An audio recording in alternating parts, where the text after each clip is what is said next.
안녕하세요. 지금 이 시간에는 이제 근로소득의 종류에 대해서 한번 살펴보도록 하겠습니다.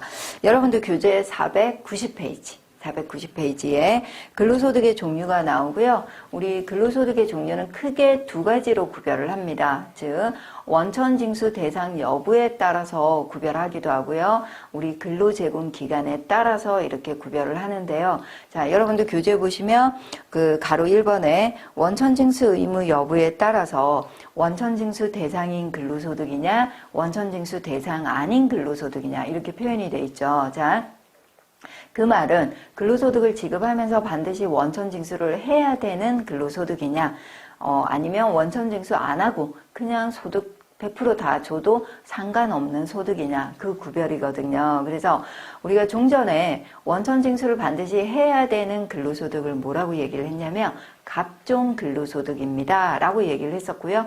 원천징수 안 해도 되는 근로소득, 즉 원천징수 대상 아닌 근로소득을 을종 근로소득입니다 이렇게 얘기를 했었거든요. 그래서 여러분들이 자 기존의 어떤 예규나 판례를 보시면 아직까지도 갑종, 을종이라는 용어를 많이 쓰는데 그 용어를 보실 때 갑종 근로소득은 원천징수 대상인 근로소득이구나, 을종 근로소득은 원천징수 대상 아닌 근로소득이구나 이렇게 이해를 하시면 되고요.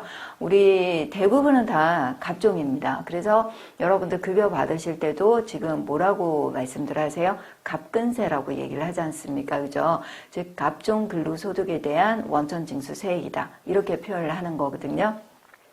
그럼 여기서 원천징수 대상 아닌 근로소득이 뭔지만 여러분들이 좀 보시면 되는데 아주 대표적인 경우가 미 대사관에 근무하는 우리 자국민이 있어요. 우리나라 사람인데 미 대사관에 근무를 하면 이분은 급여를 이제 보통 미국 본토에서 달러로 이렇게 바로 받으시거든요. 그래서 원천징수를 하고 싶어도 원천징수를 어떻게 할 수 있는 그런 내용이 아닙니다. 그런 부분 자체가. 그래서 그런 소득의 경우에는 말 그대로 원천징수 하고 싶어도 못하니까 원천징수 대상 아닌 근로소득이다 라고 해서 따로 이렇게 떼어져 있고요.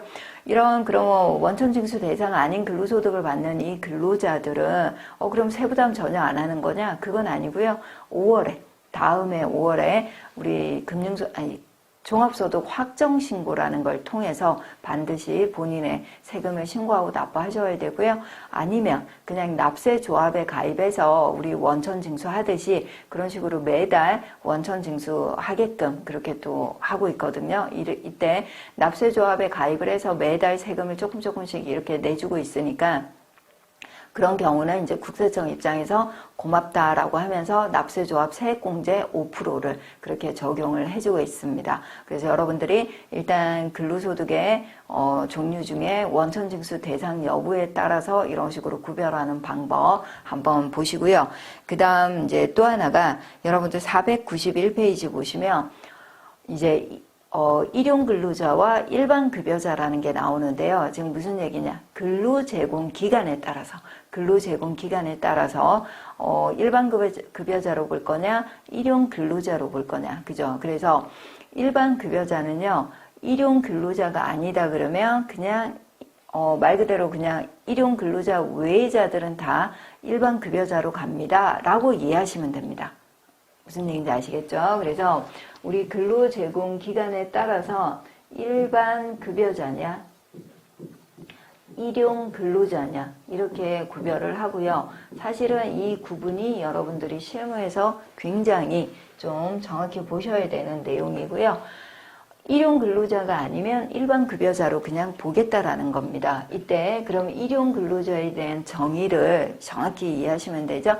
일용 근로자는 그 정의가 이제 491페이지, 즉, 한 고용주한테 3개월 이상 계속 고용되어 있지 않은 자를 말하고요. 한 고용주한테 그러면 계속해서 3개월 이상 고용되어 있다 그러면 우리 일반적으로 일반 급여자다. 이제 이런 식으로 얘기를 한다라는 거죠. 그래서 여러분들 491페이지 보시면, 건설업의 경우에는 3개월이 아니고 1년으로 판단을 합니다. 자, 어찌됐든